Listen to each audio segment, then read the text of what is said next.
प्रत्येक कृषी उत्पन्न बाजार समितीच्या या प्रांगणामध्ये आजपासून आंबा महोत्सवच्या कार्यक्रमाला सुरुवात झाली। मी या आंबा महोत्सवच्या कार्यक्रमाचं उद्घाटन झालं असं जाहीर करतो। कृषी उत्पन्न बाजार समितीने 2017-18 सालापासून त्या ठिकाणी प्रसिद्ध हापूस आंबा, मराठवाड्यातला केसर आंबा याचा एक आंबा महोत्सव भरवण्यापासून सुरुवात केली आणि त्याला चांगला प्रतिसाद मिळतो। मध्ये वर्ष 2 वर्ष त्याला प्रतिसादामध्ये काही कारणाने तो होऊ शकला नाही, पण या वर्षीपासून तो परत सुरू झाला। मी कृषी उत्पन्न बाजार समितीच्या चेअरमन, व्हाईस चेअरमन, सर्व संचालकाला धन्यवाद देईन की त्यांनी अशा प्रकारचा कार्यक्रम या ठिकाणी पुन्हा आयोजित केला। त्यांना हे पण सांगेल की जे फळं आपल्याकडे इथं तयार होत नाही, बाहेरून यावे लागतात, अशा प्रत्येक फळाचं असाच महोत्सव जर केला तर तो विक्रेत्यालाही थोड्या वेळात मोठी विक्री होईल आणि ग्राहकालाही चांगला माल मिळू शकेल। आणि म्हणून जे फळं आपल्याकडे होत नाही किंवा ज्या वस्तू आपल्याकडे होत नाही त्याचा कुठलाही महोत्सव केला तरी तो उपयोगी पडतो।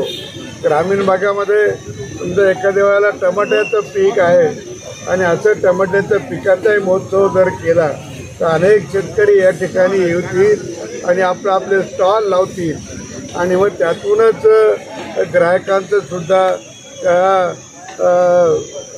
टमाट्याकडे पाहून, त्या शेती उत्पादनाकडे पाहून घेण्याची देखील इच्छा वाढते आणि अशा महोत्सवातून मार्केट कमिटीला उत्पन्न पण देखील वाढेल आणि ग्राहकांना सुद्धा त्याची सोय होईल।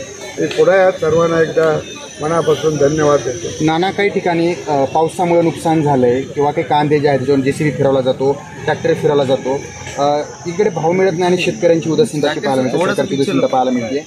काय वाटतं, काय संदेश द्याल शेतकऱ्यांना? असं आहे, आता कांद्याचं तर म्हणजे 2-3 वर्षांनी अशी एक सायकल आहे की त्या वर्षी कांदा खूप महाग होतो आणि ज्या वर्षी महाग होईल त्याच्या पुढच्या वर्षी कांदा खूप स्वस्त होतो.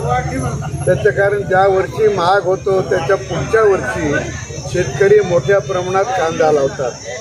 पण कांदा अवकाळीमुळे जर नुकसान झालं असेल तर त्याचं विमा जर असेल तर त्याला विम्याची भरपाई मिळते. पण शासनानंसुद्धा ज्या ठिकाणी अवकाळी पावसात नुकसान झालं अशा नुकसानीचे पंचनामे करून त्यांना मदत करायचा कार्यक्रम या सरकारने चालू केला आहे आणि मला असं वाटतं काही शेतकऱ्यांचे ते पैसे मिळाले, काहीला अजून मिळाले नाही तर ते देखील मिळतील असं मला वाटतं. ह्या जो आंबा महोत्सव शुरू करे हर साल प्रमाणे जो ह्या आंबा महोत्सव शुरू हो जाता है तो व्यापारी नहीं आते हैं, किसान आते हैं जो समझो कोकण पट्टे के हैं, देवगढ़ के हैं, मराठवाड़ा के हैं, जो पणन संचालक के पणन महासंघ तक जिनकी नोंदणी करी हुई वो किसान यहाँ आम लेके आते हैं और वो आम खुद ग्राहक को यहाँ बेचते हैं. इसलिए हर जिले को जो किसान है उनको यहाँ संधि उपलब्ध होना वो हिसाब से यहाँ आंबा महोत्सव भरावा जाता है.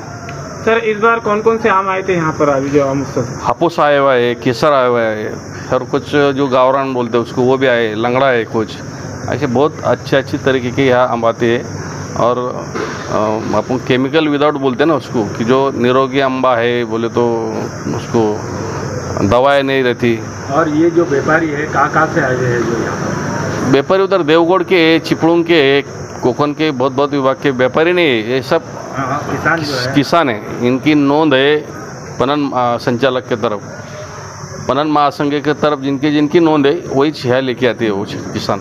सर ये आम उत्सव जो एक दिन का है क्या इसके आगे भी 3 दिन है, अभी 27 से शुरू करें 31 तारीख तक है और जैसे जैसा माहौल समझो ज़रूरत है वो बढ़ा जाएगा. और ये जो किसानों को सर जो है आप नए चेयरमैन बने हैं, क्या संदेश देना चाहिए? नहीं, उनको हम पूरी यहाँ जो सहूलत देते फ्री में देते हैं और हम कोशिश करते हैं कि ज़्यादा किसान यहाँ आए और शहरवासियों को अच्छा आम का खिलाए.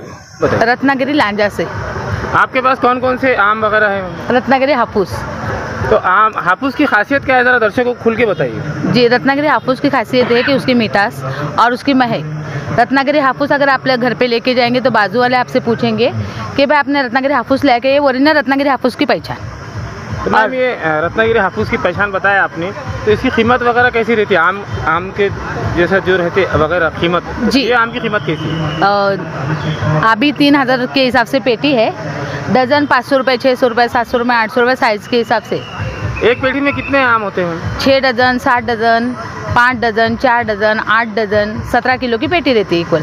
तो मैम हापुस के आम के अलावा और दूसरे भी आम हैं क्या आपके पास? जी, आप मेरे पास रत्नागिरी हापुस के सिवा कोई दूसरा कोई आम नहीं. तो हर जगह जो फेस्टिवल होते हैं आम के, तो आप हर जगह पार्टिसिपेट करते हैं? जी हाँ. रत्नागिरी में भी आपका कारोबार है इसका? जी हाँ. कितने सालों से कर रहे हैं मैम? 12 साल से. इसके पहले भी जो है मार्केट कमेटी ने आपको जो है तो कुछ ये आपके आम के हिस्से आपको भी कुछ मिला था यहाँ पर बख्शिश कमेटी की तरफ से? जी हाँ, इनाम मिला था, बुके मिले थे, इज्जत मिली थी. सबसे पहले इज्जत बहुत ज़्यादा कीमती रहती है, बराबर ना. पैसा तो हम लोग कमा ही लेते. इस साल कैसा रहेगा आपका प्रदर्शन? अल्हम्दुलिल्लाह बहुत अच्छा रहेगा इंशाल्लाह. अल्लाह ने चाहा तो इस साल भी बहुत अच्छा रहेगा. आपके स्टॉल का नाम बता दीजिए. SK अल्फांसो. और आपको आना कहाँ था पूरा पता बता दीजिए. मेरे स्टॉल का नाम SK अल्फांसो है. मैं रत्नागिरी लांजा से आई हूँ.